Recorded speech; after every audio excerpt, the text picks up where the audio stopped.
आज की क्लास में सबसे पहले हम लोग सीखेंगे, आज हम लोग का फर्स्ट क्लास है तो जानेंगे कि अपने देखिए ध्यान रखना होता है इंट्रोडक्शन देने में कि कहीं पर अगर देखेंगे सबसे पहले यहाँ देखिए आपको बोलना my well respected sir and my dear friends. अगर गार्जियन सुबह का समय है तो गुड मॉर्निंग, दोपहर है तो गुड आफ्टरनून, अगर शाम है तो गुड इवनिंग आप बोल सकते हैं ना।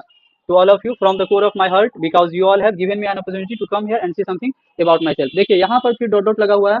यहाँ पर आप चाहेंगे तो अबाउट माई सेल्फ अगर आप किसी और विषय के बारे में बतलाने जा रहे हैं ना, खुद के अलावा आप किसी और टॉपिक पर जैसे आप माई कंट्री पर बतलाना या रिपब्लिक डे या फिर और फेस्टिवल पे आप या किसी भी चीज पर अगर स्पीच दे रहे हैं तो वहां भी आप इसका यूज कर सकते हैं इतना तक है ना। ये से आपका परिचय शुरू होता है। देखिए अपना परिचय देने से पहले आप अपने नाम कई तरीका से बतला सकते हैं कि आई एम सुनील, इस तरह से आप अपना परिचय दे सकते हैं। उसके अलावा देखिए आपको बतलाना रहेगा कि आप अपने आसपास के एरिया में हैं तो आप बताइए कि आई एम फ्रॉम कटासा, है ना। अगर आप अदर डिस्ट्रिक्ट में जाते हैं स्टडी के लिए तो आपको बतलाना होगा आई एम फ्रॉम दरभंगा, वहाँ कटासा को नहीं जाने करो। अदर स्टेट में जानते जाइएगा आप तो हो सकता है दूसरे स्टेट में आपके जिला को भी ना जानते हो कोई दरभंगा को, तो वहाँ पे आपको बतलाना पड़ेगा कि आई एम फ्रॉम बिहार।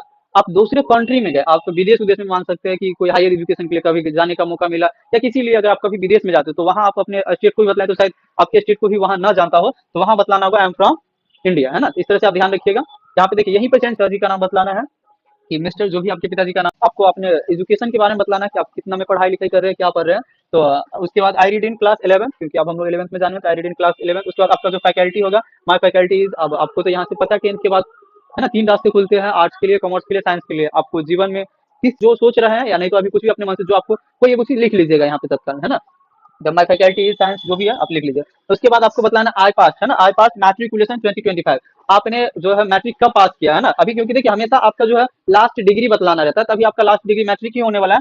तो आई पास मैट्रिकुलेशन 2025 अंडर बिहार बोर्ड, क्योंकि हम लोग बिहार बोर्ड से ही परीक्षा दिए हैं तो बिहार बोर्ड से ही होगा कर। उसके बाद देखिए as regarding my family background, उसके बाद आपको अपने पारिवारिक है ना अपने परिवार के बारे में बतलाना है।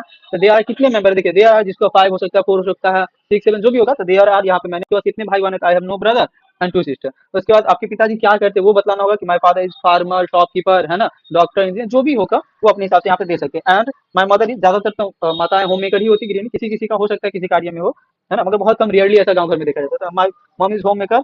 उसके बाद आपको अपनी हॉबी बतलाना, आपके पैशन क्या है। हर इंसान का कुछ ना कुछ शौक होता है, पैशन होता है। तो माय हॉबी इज प्लेइंग, खेलना, किसी को म्यूजिक सुनना हो सकता है, किसी को डांसिंग हो सकता है, किसी को घूमना ही हो सकता है, किसी का सोना पैशन हो। उसके बाद आप लोग पढ़ लिख के अपने जीवन में कुछ ना कुछ तो उद्देश्य होना ही चाहिए और होता ही है सबका। I want to be a doctor, engineer, teacher, lawyer, police, जो भी जिसको बनना होगा अपने हिसाब से जो आप चाहते हैं जीवन में करना तो वो लिख सकते हैं आई वांट टू बी। और उसके बाद सबसे लास्ट में आपको बोलना है thanks a lot that's all about me, है ना। तो इस तरह से आप अपने परिचय दे सकते हैं।